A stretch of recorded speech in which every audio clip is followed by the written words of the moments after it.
Guys, the patrons have spoken. Michael Pittman is on the block. Scott, we'll start with you. 12-team Superflex PPR, 1.75 for the tight end, start 10. Are you going Michael Pittman or Travis Etienne?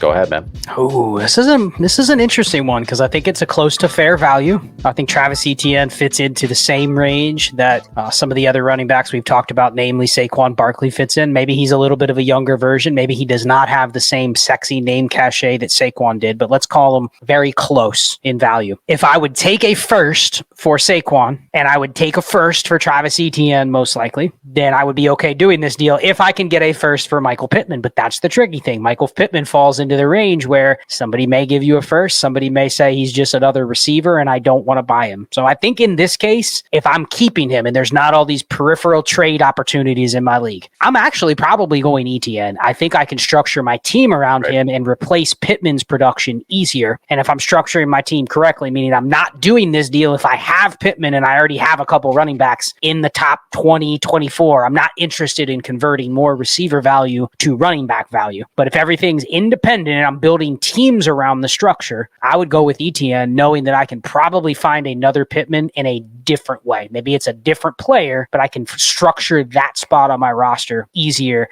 than paying what people would want for Etienne. So I think I'd go Etienne here. And honestly, he's probably better than the market gives him credit for. I think there's a little bit of a narrative, he's going to lose work. He's a workhorse, man. He was very good last year. Unlike some of the other guys we've covered, including Saquon Barkley, he was top 25% in pretty much everything. And other than the rookie year where he missed the entire year, he's handled a workload more than all but like a half a dozen running backs in the league. So I don't think he's slowing down anytime soon. He's just probably never going to live up to the first round elite pass catching running back that people thought he could be. Pittman's in that range of wide receivers between like 14 and 24. They're pretty replaceable. Travis Etienne isn't quite replaceable. Where was he at? About 15 points per game last year? Maybe a little higher. There were only, I think he was the running back 6. So obviously there were only 5 running backs that were better than him.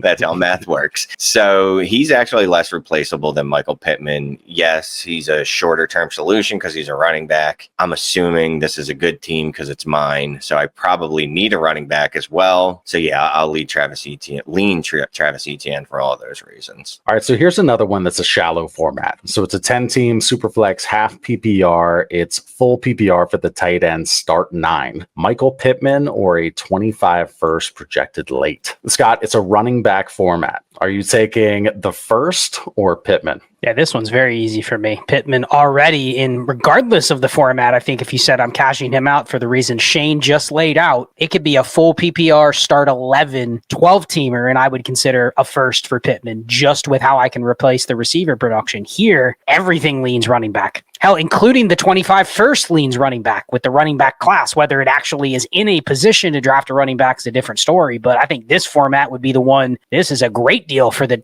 shallow league contender that goes, Pittman probably isn't even in my lineup, Shane, or he's my last starter in a 10-by-9. You're giving me a first, just a stash? All day, give me the first. I don't care where it projects. We always say late first, like we know, right? Very rarely do we actually know. Now, there's sometimes you'll jump on Dynasty Daddy or something and you'll see a super team and you go, all right, short of a car wreck, this team is going to be really, really good. A lot of teams are in that squishy middle. So the pick could absolutely be 107. Would you want the 107 in the draft that just happened or Michael Pittman? Probably 107 because that's a range where you could have gotten Brock Bowers or Roma Dunze, something like that. So I'll take the pick again, mostly because, again, Pittman is replaceable. And people are going to get upset about that when I say replaceable. I'm not saying he's not good. I'm saying his production is easier to find than an elite asset. And what I'm usually shooting for is trying to get elite assets, actual needle movers. So on that note, Scott, does Michael Pittman have the juice to get you up to one of the bigger wide receivers? Like, would you want to, for example, tier up from Pittman to Garrett Wilson?